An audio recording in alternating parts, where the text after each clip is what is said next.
Hello les amis, très content de vous retrouver pour cette nouvelle review de Myth Rater. Aujourd'hui, nous allons passer en review le troisième et dernier juge, celui qui chronologiquement est arrivé le premier chez la marque CS Model, à savoir Minos du Griffon, donc version CS Model à droite, face à la version Bandai à gauche. Donc sans plus attendre, on va passer au tour rapide des deux boîtes. Alors pour cette boîte Bandai, comme vous pouvez le voir, j'ai dû prendre un petit peu de recul avec la caméra, étant donné la forme de cette boîte, hein, qui est très imposante. Donc c'est la boîte la plus grande, hein, de celle des trois juges, et évidemment la raison en est la présence de ces ailes énormes, hein, que vous voyez sur le personnage. Donc comme d'habitude, hein, illustration du personnage à gauche, du visage du personnage à gauche, et le visage du personnage en armure à droite. Donc on est dans les codes de couleurs identiques aux autres boîtes, avec bien entendu la visualisation du totem au dos et sur l'un des côtés. Donc voilà du côté de Bandai, donc classique. Et puis du côté CS Model, eh bien, nous avons deux boîtes de ce format. Donc c'est un format qui est identique aux autres juges passés en review. Toujours la même chose, le totem avec l'inscription de ce qu'il représente. Donc ici, pour le coup, nos amis de chez CS Model n'ont pas essayé de modifier le nom pour passer sous les radars, puisque Minos est bien le prénom du personnage, et Griffin, c'est simplement la traduction de Griffon. Donc de ce côté-là, rien de spécial. Bon, en dehors de ça, vous voyez que la boîte est totalement sommaire. Je voulais profiter aussi du tour de cette boîte pour vous montrer aussi le problème que l'on rencontre assez souvent quand on fait venir ces figurines de la Chine, c'est que souvent les boîtes dégustent pendant le transport, hein, vous voyez. Donc ici, évidemment la boîte est pliée. Sur le deuxième emballage, c'est pareil, hein, c'est peut-être même encore pire, la boîte s'est trouvée pas mal abîmée pendant le transport. Bon, encore je peux m'estimer heureux, puisque parfois, quand les boîtes arrivent, elles sont complètement défoncées. Donc ceci arrive quand même moins fréquemment avec les boîtes Bandai, tout simplement parce que elles viennent très souvent d'Europe, hein, comme je l'avais souligné lors de la review sur le Garuda. Nous avons un distributeur officiel maintenant européen qui est Cosmic Group. Alors à ce moment-là, je vous avais fait la différence entre les stickers Bandai et notamment l'inscription qui figurait pour reconnaître la version dont vous étiez en possession. Donc vous voyez par exemple qu'ici, nous avons une version qui n'est pas japonaise, hein, tout simplement parce que l'inscription qui est ici n'est pas, comme vous pouvez le voir, en japonais, mais en anglais. Donc là, la question est de savoir est-ce que c'est une version européenne ou une version hongkongaise. Si vous aviez bien suivi la review, je vous avais dit que quand l'autocollant, le sticker, est légèrement violacé comme ceci, souvent il s'agit d'une version européenne. Et c'est aussi quelque chose que l'on peut vérifier, notamment, comme je vous l'avais expliqué, sous la boîte, ou alors parfois à d'autres endroits, vous avez la présence de ce sticker-là, qui est donc la marque Cosmic Group, qui vous montre que ce produit est destiné au marché européen, Italie, France et Angleterre. Donc voilà pour ce qui concerne les emballages. Donc ici nous avons bien une version européenne, comme je l'avais expliqué la dernière fois. Pas de différence de qualité entre les deux, simplement juste le marché pour lequel cette figurine est normalement destinée. Voilà, on va passer tout de suite au tour des blisters.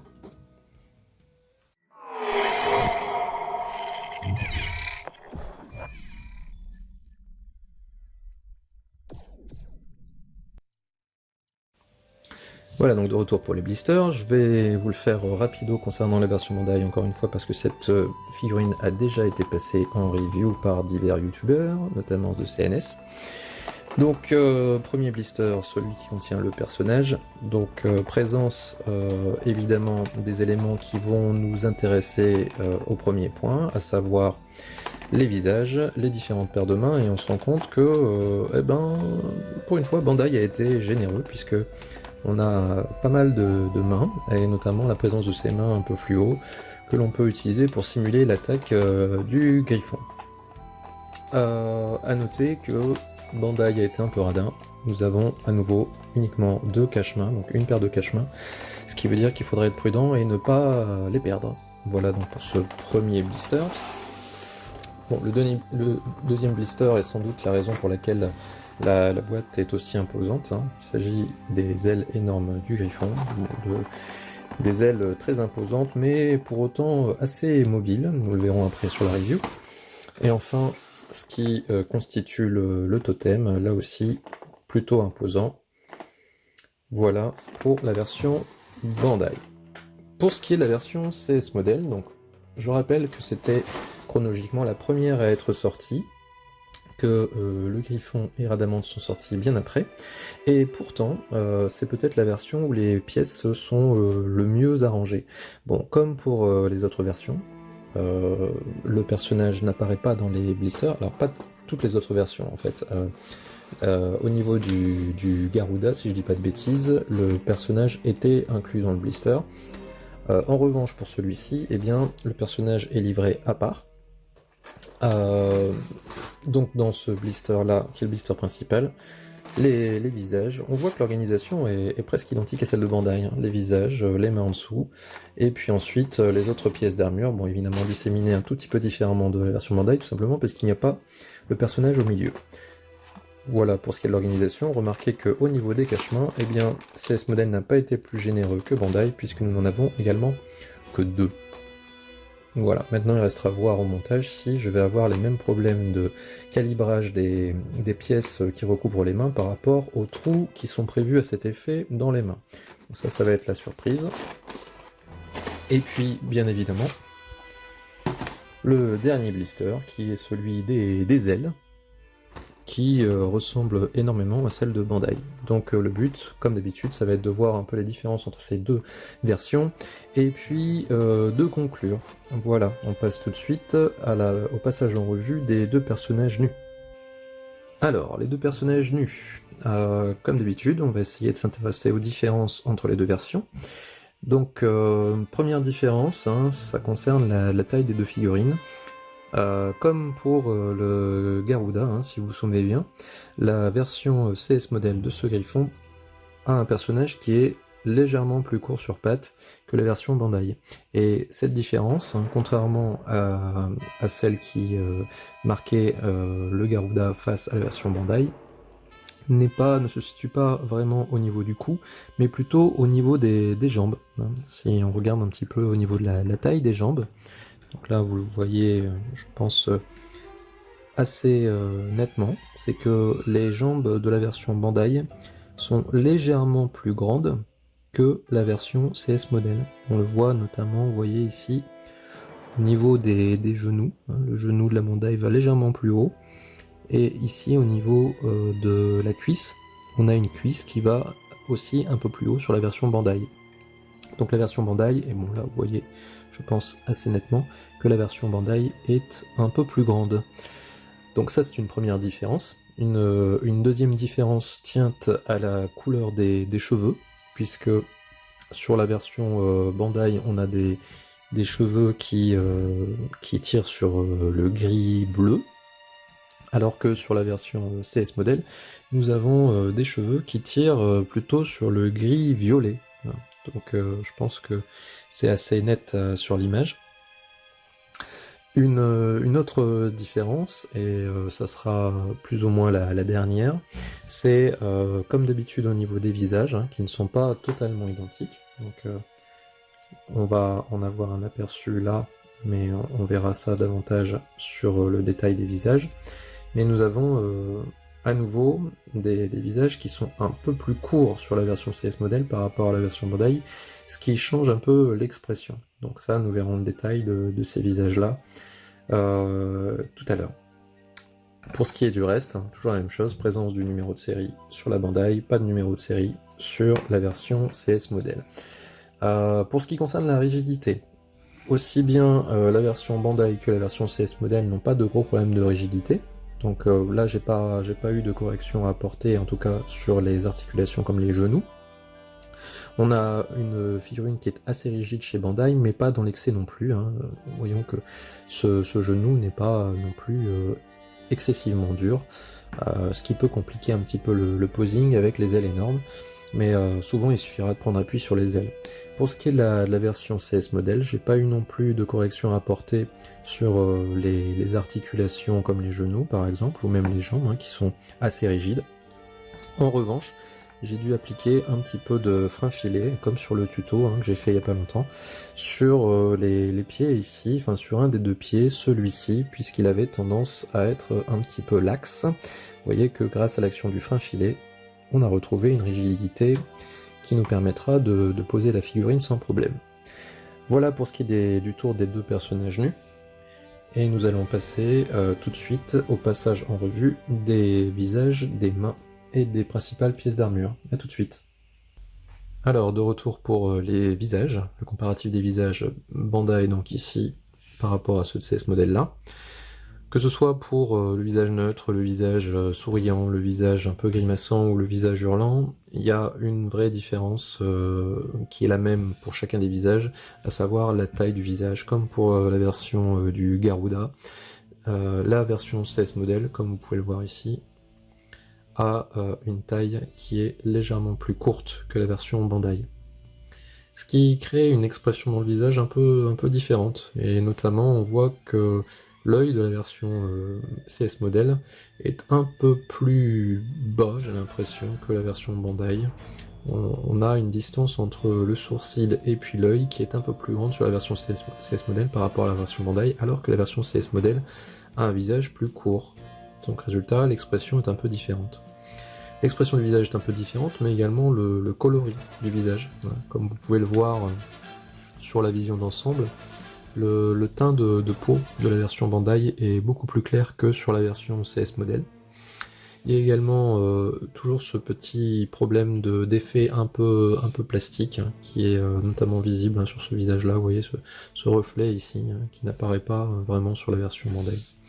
Donc voilà pour ce qui est des différences. Donc somme toute, ce sont des différences qui sont maintenant classiques, que l'on avait déjà notées pour le Rhadamant dans le test précédent. On va passer tout de suite au tour des mains. Alors on y va pour le tour des mains. Donc là, force est de constater que ce soit Bandai ou CS Model, eh bien on a du choix, on a pléthore de choix, on a énormément de mains qui sont données à l'origine par Bandai et donc forcément en copie par la marque CS Model.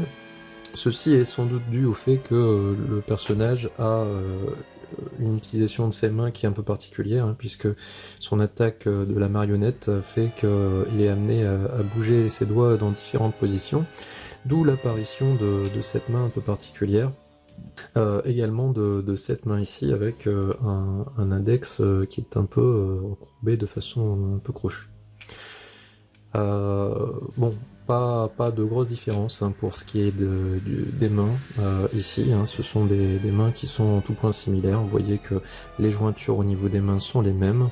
Le grain de peau également sur les mains est clair pour les deux mains, je dirais même un peu plus clair pour la version CS Model par rapport à la version Bandai, ce qui n'est pas en adéquation avec ce que l'on a noté comme différence tout à l'heure au niveau des visages, puisque les visages sont légèrement plus foncés sur la version CS Model par rapport à la version Bandai qui est beaucoup plus claire.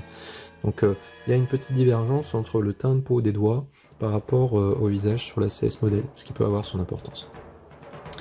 Au niveau de la qualité de peinture, bon, Bandai, rien à en dire, pas de gros défauts.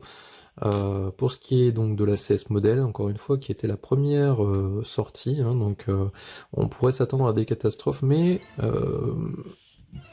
pas de problème sur mon modèle, en tout cas, pas de gros problèmes sur le côté droit. Vous voyez seulement un petit peu à l'intérieur des mains, des petites bavures, mais ça reste léger, encore une fois, quand on compare au Garuda que j'avais testé précédemment. Ici, pas de souci. Et sur le point, là, pas d'avantage. Maintenant, donc on pourrait croire que le tableau est parfait. Eh bien non, puisque, juste à titre indicatif, je vous ai pris la main qui concerne cette fois-ci le côté droit de la version CS Model, et vous voyez, voilà la catastrophe. Donc là, la peinture, elle a totalement bavé sur les doigts, qui en deviennent violets. Et là, pour le coup, donc cette main-là, je pourrais pas l'utiliser sur la version CS modèle en posing. Il faudrait que je me rabatte sur une des autres mains. À noter donc la présence de ces mains un peu fantaisistes pour représenter l'attaque hein, de Griffon, hein, le Cosmic Marionation. Bon, c'est un bonus qui peut avoir son utilité pour certains posings, j'imagine, certaines mises en scène. À noter que Bandai n'en offre que d'un type, alors que CS Model nous en donne davantage. Regardez. Voilà, la version CS Model nous donne ça. Donc moi je trouve ça plutôt sympa, hein. C'est le petit plus hein, de la version pirate par rapport à la version officielle. Ça nous donnait toutes ces mains finalement, hein, qui sont là, toutes ces petites deux mains, et bien on nous les donne également en version violet. Donc ça c'est plutôt sympa, c'est le petit truc en plus. Voilà pour ce qui est du tour des mains, donc on va pouvoir passer au tour des principales pièces d'armure. Comparatif des principales pièces d'armure. Je vous laisse apprécier la différence entre les deux versions, donc toujours la même chose, Bandai à gauche, CS Model à droite. Donc à mon avis vous pouvez vous en rendre compte à la vidéo, mais on a une vraie différence de coloris entre cette version et celle-ci. Donc on a une version Bandai qui vraiment tire sur le bleu foncé, hein. C'est assez visible sur par exemple cette pièce, hein, sur l'épaulette, vous voyez, un bleu bien foncé. Alors que pour CS Model, ils ont fait le choix d'un bleu un peu violacé, ça tire sur le violet. C'est assez net hein, sur la version sur l'épaulette, la différence de coloris. C'est particulièrement net. Mais c'est visible également hein, sur la jupe. Vous voyez, c'est particulièrement net. Autre différence, c'est sur les parties dorées. Vous voyez que le doré de la version Bandai est plus sombre, tire davantage sur le orange, que celui de la CS Model, qui tire davantage sur le jaune. Autre différence, on a un peu plus de défauts de peinture pour ce qui est de la CS Model. Vous voyez ici, moi j'ai un petit star là, qui reste relativement discret. Hein. J'ai vu sur certains forums des personnes qui avaient eu encore moins de chance que moi. Pour ce qui est de la version Bandai, il en a aussi quelques défauts. Hein. Vous voyez ici un petit peu de peinture d'enlever. Alors, faut savoir que l'armure de Griffon, hein, elle est très très couvrante, il y a énormément de pièces, ce qui veut dire que forcément, hein, comme vous augmentez la surface d'armure, la probabilité est plus grande d'avoir des défauts de peinture que si le personnage n'est couvert qu'à 50% de son corps. Donc là, forcément, il y a la probabilité un peu plus grande d'avoir des défauts de peinture. Voilà, bon, pas de différence en termes de conception en tout cas, oui, on a des pièces qui sont vraiment presque identiques. Hein. La différence de jaune par contre pour cette partie. Alors à noter que la version CS Model, alors pour mon cas à moi, hein, ce qui sera peut-être pas le cas pour tout le monde, est plus adaptée que la version Bandai en ce qui concerne la jambière. Vous voyez que la jambière ici, si je fais à peine ça, ça s'en va. Tient pas très très bien hein, du côté de chez Bandai ici. Alors que pour la CS Model, eh bien, lorsque c'est fixé, et déjà j'ai plus de mal à le mettre, eh bien c'est fixé. Il tient mieux. Donc c'est suffisamment rarement le cas pour le souligner quand c'est le cas. Ici la version CS Model est un peu mieux taillée pour les jambières. Bon, maintenant il faudra voir ce que ça donne au montage, si on galère pour les mettre sur les jambes du personnage ou pas, si c'est taillé trop près ou pas. Mais en tout cas, d'extérieur, pour l'instant, ça a l'air pas mal. Au niveau du casque, donc à nouveau on retrouve la différence de teinte entre bleu violet et bleu foncé. Et puis la différence également sur les parties dorées. Alors, vous remarquez que moi sur ma version, ici j'ai un manque de peinture hein, sur une des petites cornes. Et également on a quelques petits défauts. Vous voyez ici par exemple, on a un défaut. Bon, sur la Bandai, j'ai pas grand chose à dire. Globalement, c'est de qualité.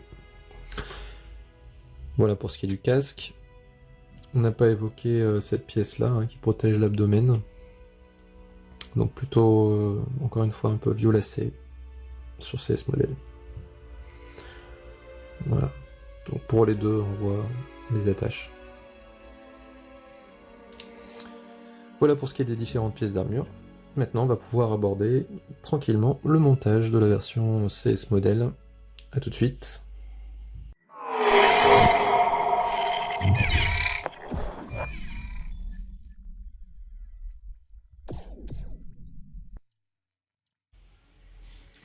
Allez, c'est parti les amis pour ce montage de cette figurine CS modèle. Donc comme d'habitude, on démarre par les pieds. Voilà. Bon, on n'a pas les problèmes avec les pieds que j'avais soulignés pour le Radamant, hein. Ça s'enfonce correctement, j'ai pas eu à agrandir les trous pour tenir les tiges métalliques. Donc, je vais retirer également les mains, et on va y aller tout doucement. Alors, moi j'ai sur ma figurine, hein, j'ai des poignets qui sont hyper souples, hein. Et on voit sur cette image. Alors, ce qui est un peu désagréable quand on veut mettre les mains. Donc j'espère que je ne vais pas rencontrer trop de difficultés pour mettre les mains tout à l'heure. Bien, alors, comme à l'accoutumée, on va démarrer avec les cuissardes. Alors, il faut déjà trouver le bon sens. Vous voyez que l'ouverture ici est plus petite que l'ouverture ici. Donc a priori, cette partie se mettra derrière, au niveau de la cuissarde. Alors, j'essaie d'enfoncer au maximum, mais alors là vous voyez que il y a la partie qui va accueillir la genouillère qui empiète un peu sur la cuissarde, donc à mon avis quand je vais essayer de mettre la genouillère je vais déborder sur la cuissarde. Donc, je vais essayer de le faire. Voilà, vous voyez, alors je sais pas si c'est intentionnel ou pas, mais la genouillère vient au-dessus, vient déborder au-dessus de la jambière. Ce qui fait que... Non, ça va, ça tient bien. Bon, on verra par la suite si ça pose problème. Cuissarde. Pas de souci. Et pieds. Voilà. Bon. Première jambe effectuée. Pas de souci. Alors, qu'est-ce que je peux vous dire pendant ce montage? Je vais en profiter pour d'abord vous remercier de me suivre sur cette toute nouvelle chaîne alors, qui démarre tout doucement.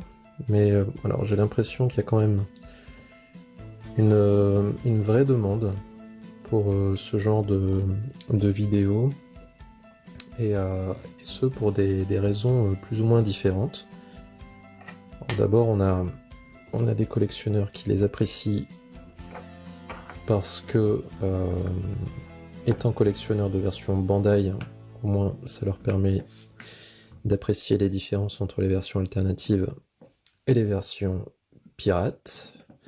Donc, et de se conforter dans le choix qu'ils ont fait, et surtout de les consoler d'avoir déboursé autant d'argent pour une figurine officielle, quand on voit les différences de qualité avec les versions alternatives, puisqu'il ne faut pas se leurrer, que ce soit pour le Garuda ou pour le Radamant, à chaque fois, la qualité elle est du côté de Bandai. Évidemment, le tarif c'est pas la même chose, mais en termes de qualité, on avait quand même une grosse différence. Aussi bien sur la qualité des visages que sur les différences de peinture. On avait une grosse différence en faveur de Bandai. Alors évidemment, à chaque fois, le rendu pour la version alternative, il est très très satisfaisant. Hein. Mais pour le puriste, pour celui qui recherche, on va dire, ce qui se rapprocherait de la perfection, eh bien, du côté de Bandai, on a un plus. Alors ici, je rencontre une petite difficulté avec la jupe. Le problème, hein, c'est toujours d'aller trouver la partie qui vient se loger dans le petit trou au niveau de la taille, là. Bon, une fois qu'on l'a trouvé, ça va. Hein. Voilà. Bon, j'ai perdu la mèche. Je vais lui remettre le temps du montage. Voilà, bon, moi j'ai une mèche avant ici qui tient pas excessivement bien. Alors je vais peut-être prendre un tout petit peu plus de recul avec la caméra. Voilà. Donc, premier public, ça va être les gens qui collectionnent du Bandai, qui vont se conforter dans leur choix. Deuxième public, ça va être les gens qui n'ont pas pu, par exemple, acquérir ce griffon à des prix décents, hein, puisque maintenant cette figurine dépasse allègrement les 200 €. Donc forcément, elle devient inabordable pour énormément de budget. Alors moi, quand je l'avais acquis, la version Bandai, j'entends, eh bien, je l'avais payé dans les 120-130 €, si je dis pas de bêtises, à ses débuts. Et maintenant, on est vraiment à des prix qui deviennent inabordables. Bon, la mèche, je crois que je vais en faire mon deuil. Bon, ça se clipse bien. Hein. Alors, j'ai oublié de mettre la petite attache dont je vous parlais la dernière fois, à savoir je mettais la partie qui protège l'abdomen après avoir mis cette attache, mais alors si je ne l'ai pas fait, tout simplement parce que le système d'attache de celle-ci est un peu différent. On a un contrôle bien meilleur sur la façon dont on va pouvoir la mettre. Parce que vous voyez qu'on a une prise hein, sur l'avant de la pièce, ce qui fait qu'on a moins tendance à râper sur le plastron qui est derrière. Enfin sur la partie qui protège l'abdomen qui est derrière. Alors, même si ici peut-être ça va me faire mentir. On va mettre cette pièce. Non, j'ai l'impression que je suis dedans, mais pas évident. Non, je ne suis pas dedans. Ça y est, voilà. Bon. Eh bien, ma foi, pour la partie qui protège le bas de la figurine, pas eu trop de difficultés. Hop. Une fois, je vais remettre sa mèche pour la suite du montage. Donc, comme je vous disais, notre public, donc c'est ceux qui n'ont pas réussi à acquérir cette figurine en version Bandai et qui ne peuvent plus l'acquérir au prix où elle est maintenant. Donc pour eux, ça peut être intéressant de voir si la version dite alternative vaut le coup d'être achetée pour au moins compléter une collection qu'ils n'arrivent pas à compléter. Et puis, il y a un troisième public également qui pourrait être concerné par ces figurines, et bien c'est ceux qui découvrent l'univers Saint Seiya, simplement.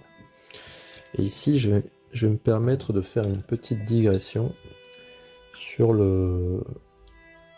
remise au goût du jour de la série par Netflix, hein, qui est tellement décriée par les fans. Alors, les fans, j'entends les fans originels de la série, dont moi je fais partie, puisque je suis de la fameuse génération Club Do. Et donc, en vieux con que nous sommes, forcément, on ne peut voir que d'un mauvais œil une série qui a transformé un personnage masculin, Shun d'Andromède, en fille.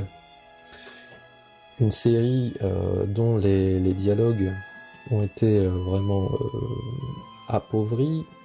Alors, ce faisant, on suit une tendance de l'animé pour les générations actuelles qui est de plus en plus en vigueur, à savoir une simplification extrême des dialogues. On tourne toujours aux alentours des mêmes 1000 mots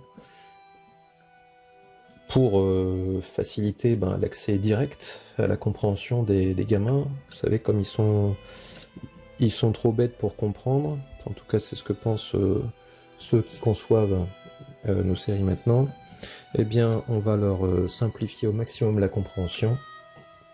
Comme ça au moins, ils en demanderont, ils mangeront toujours la même soupe, et ils seront contents.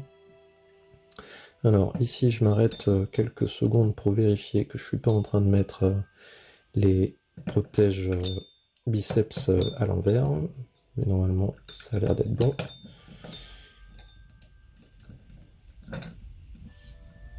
Et donc la nouvelle série de Saint Seiya qui est sortie ne fait que s'inscrire dans cette tendance de sursimplification des dialogues, du vocabulaire.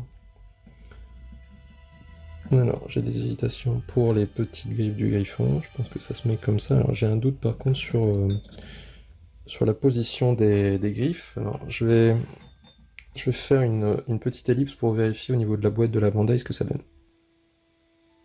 Voilà, de retour, donc j'ai vérifié, et en fait, donc sur cette image, vous voyez que sur la boîte, les griffes, ici, sont du même côté que la partie qui arrive sur le protège biceps, ici. Donc les griffes doivent monter sur cette partie d'armure. Donc là, je viens de la faire tomber, petite pause. Voilà, donc je récupère la pièce, donc qui se met, vous voyez, donc comme ceci. Alors, au niveau des mains, j'ai choisi de mettre celle-ci.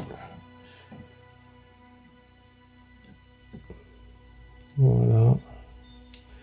Bon, ça a l'air de pas trop mal s'emboîter. Je vais pas crier victoire trop tôt. Non, j'ai pas l'impression que je suis à fond là.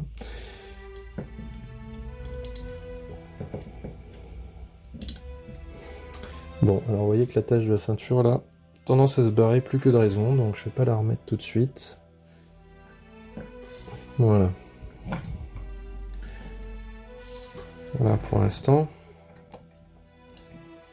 Donc je disais, en cela, la nouvelle série, le reboot de Saint Seiya, version Netflix, s'inscrit dans la tendance actuelle qui consiste à simplifier les dialogues, le vocabulaire, et aussi le rythme de la série qui est bien plus rapide que la série originale. En cela, elle se rapproche davantage du manga d'ailleurs, qui passait d'une chose à l'autre de façon plus rapide, notamment dans les combats, que la version animée. On avait des combats parfois qui étaient interminables. Donc de ce côté-là, on peut dire que la version Netflix est sans doute plus fidèle au rythme du manga. Maintenant, bon, encore une fois, ça s'inscrit aussi dans une tendance actuelle, à savoir des gamins qui zappent plus vite que nous, qui ont tellement de choix sur ce qu'ils peuvent regarder qu'ils vont pas patienter 3 semaines avant d'arriver à la conclusion de quelque chose. Ils se lassent très vite. Et dans cet univers de concurrence médiatique, eh bien, les concepteurs de séries sont de plus en plus obligés d'aller à l'essentiel. Et c'est, à mon avis, ce qui se passe pour cette version Netflix. Donc un rythme qui est beaucoup plus rapide que l'original. Voilà, j'ai réussi à mettre cette main, pas évident. Et qui est, à mon avis, rendu nécessaire par le public qui est visé. Et c'est là où, justement, mon avis va être un petit peu divergent par rapport à ceux des vieux cons de ma génération, c'est-à-dire dont moi je fais partie. c'est que le public qui est visé pour cette série, eh bien, ce n'est pas à mon avis, hein, ce n'est pas les fans d'origine dont je fais partie. C'est vraiment la nouvelle génération. C'est-à-dire les gosses de maintenant. Et donc le choix du rythme, donc le choix également des dessins, hein, de l'animation, puisque on est bien évidemment sur de l'animation assistée par ordinateur, dont le choix aussi de transformer Sean en fille, hein, puisque la série de notre génération, eh bien, elle s'adressait aux garçons, hein. On était à une époque où finalement la fille, elle n'avait pas la place qu'elle commence à prendre maintenant de plus en plus, hein. Et bon, c'est pas un mal, hein, puisque on tend vers une égalité des sexes qui, en tout cas, n'était pas aussi flagrante dans les années 80, même 90. Et donc, pour renforcer, hein, cette égalité, eh bien, on part du principe que les femmes, elles aussi, peuvent être chevaliers, et donc elles peuvent l'être, et pas seulement si on leur met un masque, hein. Donc, bon, on peut discuter de la validité de l'argument, mais c'est à mon avis ce qui a dû guider les concepteurs de la série dans le choix de transformer Sean en fille. Alors je sais pas ce que ça donnera, hein, sur le restant de la série, mais pour l'instant c'est pas quelque chose qui me semble décisif dans l'évolution de l'intrigue. Alors, en espérant qu'on tombe pas dans des clichés du type frère-sœur et conflit à deux balles, hein. Donc ça c'est pour la décision de changer de sexe notre ami Sean. Donc ça à la limite c'est pas quelque chose qui... C'est dommageable, mais c'est pas quelque chose qui est fondamental. Maintenant, ce qui pour moi est positif, c'est que cette licence, hein, de Saint Seiya, eh bien, il faut pas se leurrer. Elle est moribonde. Elle est en train de mourir. Elle est sur le déclin. Ce qui fait que toute tentative pour ressusciter cette licence est, à mon avis, plutôt positive pour les fans que nous sommes.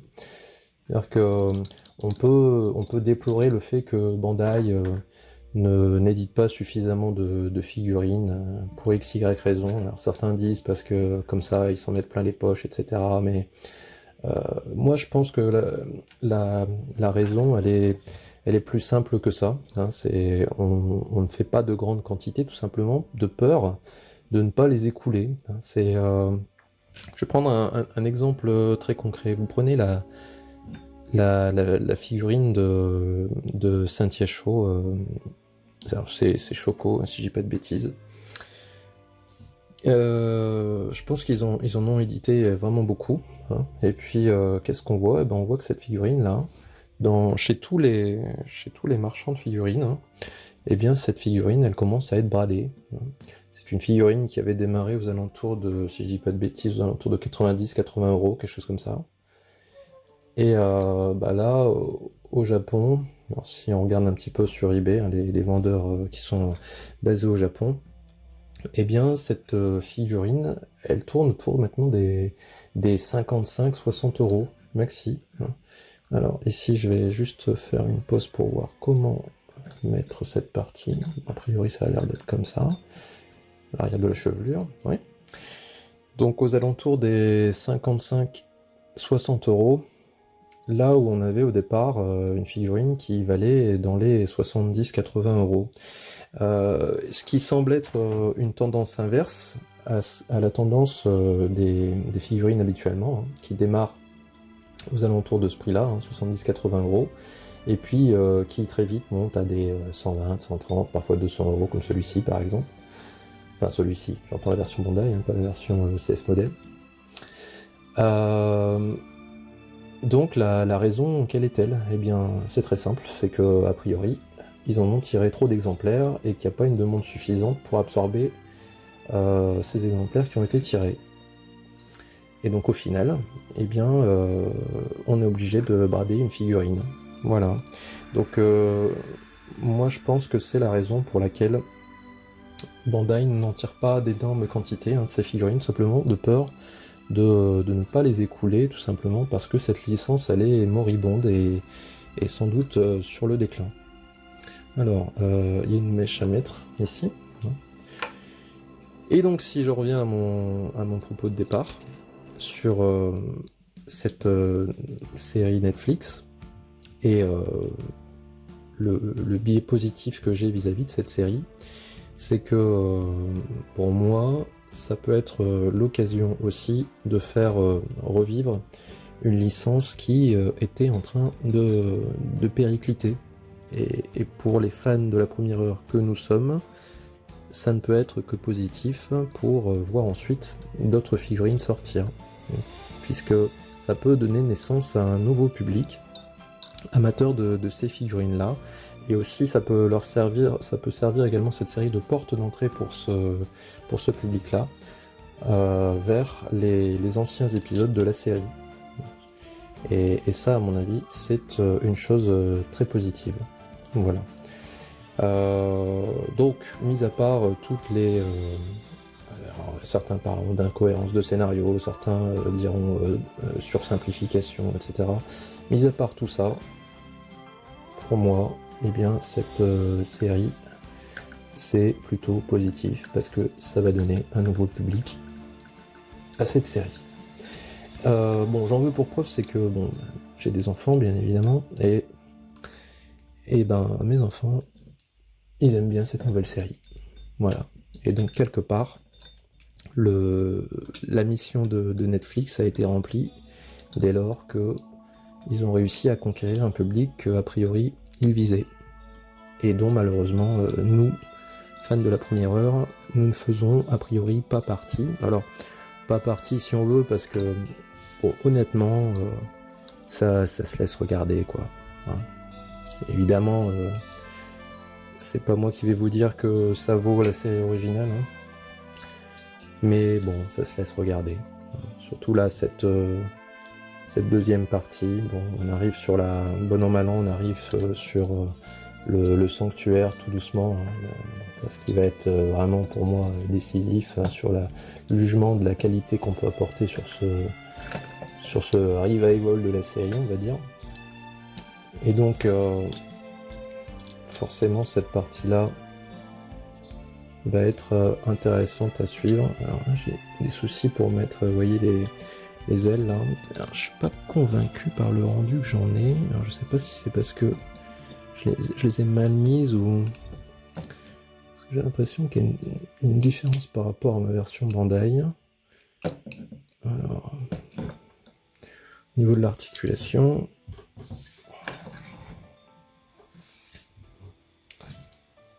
Comme ça.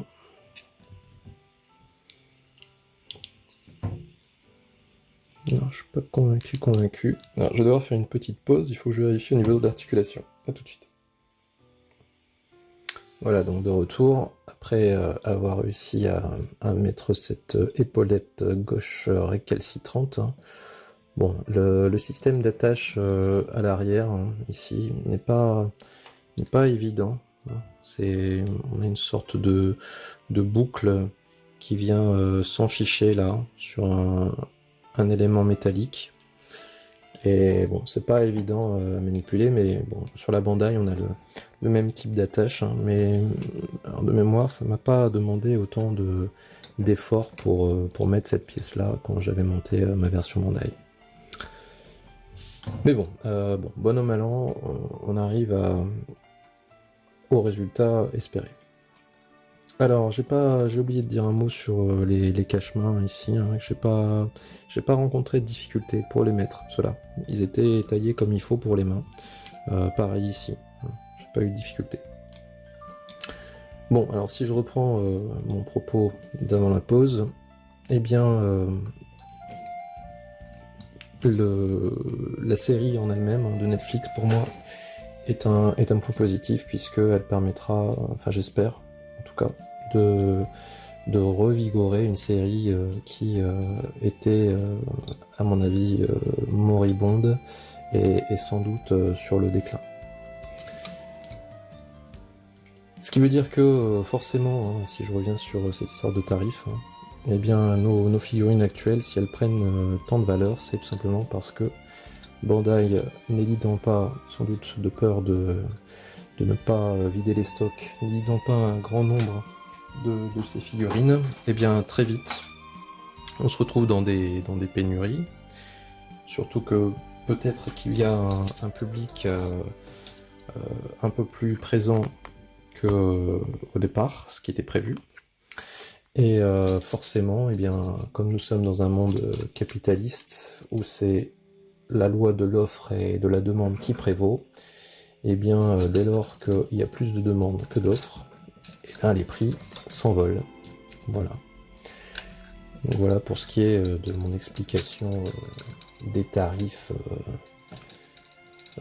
super élevés qu'ont certaines de ces figurines. Alors là, je suis très surpris parce que, oui, alors j'appréhendais énormément ce moment, vu la difficulté que j'avais eue avec les ailes du Adamante. Et là, ben, vous voyez que l'association des ailes sur le plastron s'est faite sans aucun problème. Et sans vraiment, vous voyez, équilibrer la figurine, elle a l'air de tenir sans pour autant que les ailes touchent le sol. Donc bon, ça c'est plutôt une bonne surprise. Je m'attendais à quelque chose de bien pire. Voilà. Bon, bah, ce qui veut dire que bon an mal an, le montage de la figurine eh ben, se termine de façon plus rapide que je ne l'aurais cru. J'ai l'impression que la boucle de ceinture tient alors de façon un peu aléatoire. On a un peu de jeu dans cette jupe, hein, mais globalement, je suis agréablement surpris par le montage et la relative facilité avec laquelle je l'ai mené. Donc on va lui donner une pause à peu près correcte pour ensuite faire la comparaison avec le Bandai. Ouais, alors vous voyez la boucle de ceinture, c'est une plaie, c'est vraiment une plaie.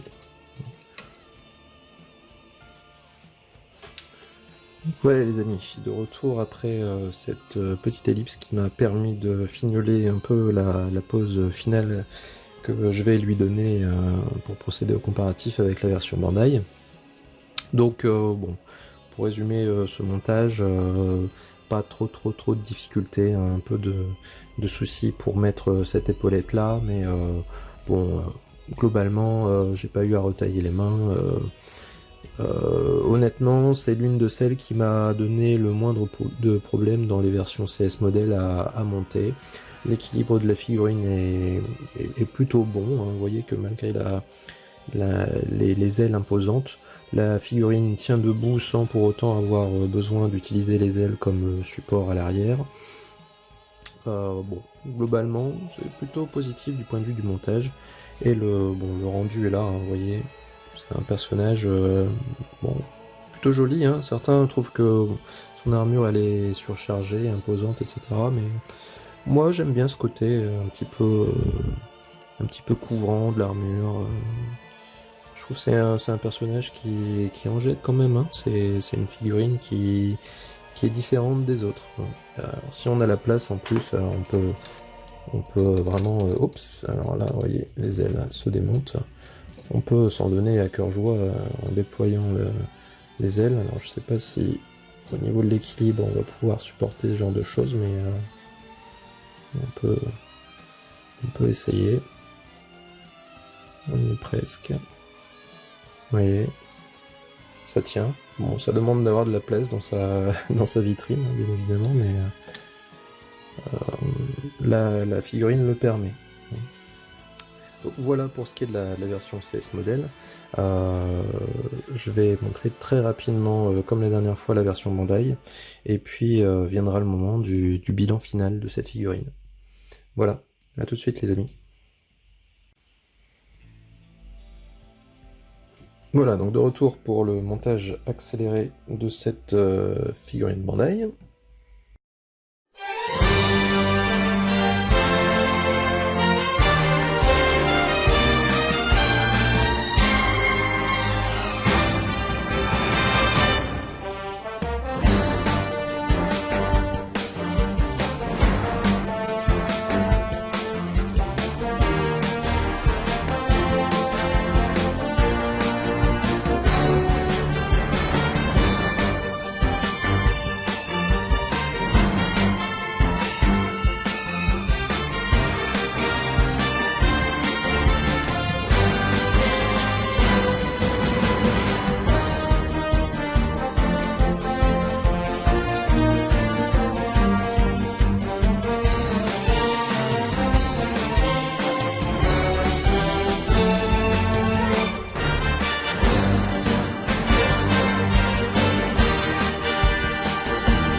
Voilà les amis, donc je lui ai donné à peu près la même pose que celle que j'avais donnée à la version CS Model.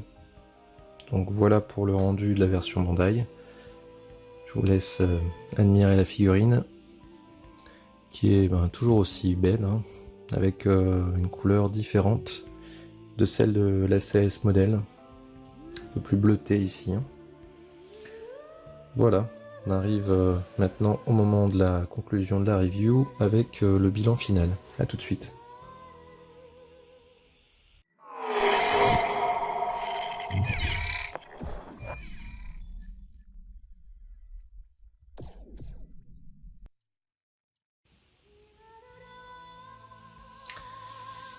Et voilà les amis, petit aperçu final de version Bandai Griffon Minos face à CS Model ici.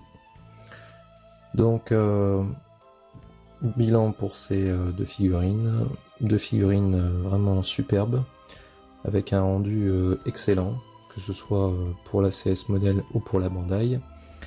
Des couleurs légèrement différentes, hein. On tire davantage sur le bleu concernant la Bandai et sur le violet concernant la CS Model. On a aussi les jaunes, les dorés, hein, qui sont différents, puisque ici on est plus sur de l'orangé, tandis que là on est plus sur du jaune. Mais globalement ce sont deux figurines qui se ressemblent. Petite différence de couleur au niveau de la peinture des cheveux également, plutôt violacé ici, plutôt gris bleuté chez Bandai. Mais bon, en termes de rendu, si on n'avait pas l'une à côté de l'autre, on pourrait s'y méprendre. En ce qui concerne maintenant les difficultés de montage que j'ai pu rencontrer, globalement la Bandai et la CS Model ont un défaut commun qui est cette boucle de ceinture, hein, qui vraiment s'en va de l'armure très très facilement. À la moindre manipulation ça saute, donc il faut constamment les remettre en place.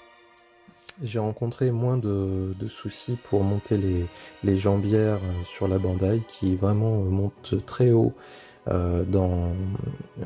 presque jusqu'au niveau de l'entrejambe, tandis que celle de la CS Model, j'ai vraiment du mal à les monter, ce qui fait que le protège-genou déborde sur la cuissarde. Pour ce qui concerne la rigidité des deux figurines, la Bandai s'en sort un peu mieux que la CS Model. Alors, toutes les deux n'ont pas un corps extra rigide, hein, mais c'est un peu plus laxe sur la CS Model au niveau des chevilles et également au niveau des genoux, ce qui complique un peu le posing, mais bon, comme ces deux figurines sont plutôt bien équilibrées, dès qu'on trouve le point d'équilibre, globalement ça tient pas mal. Pourtant, a priori, ça devait pas être forcément gagné du fait de la taille des ailes, mais ça équilibre plutôt bien la figurine une fois que c'est mis en place. Détail assez intéressant, c'est que au début de la review, j'avais montré que la version Bandai le corps nu de la Bandai était un peu plus grand que celui de la CS Model, et on voit que au niveau du rendu final, eh bien, cette différence de taille n'apparaît pas.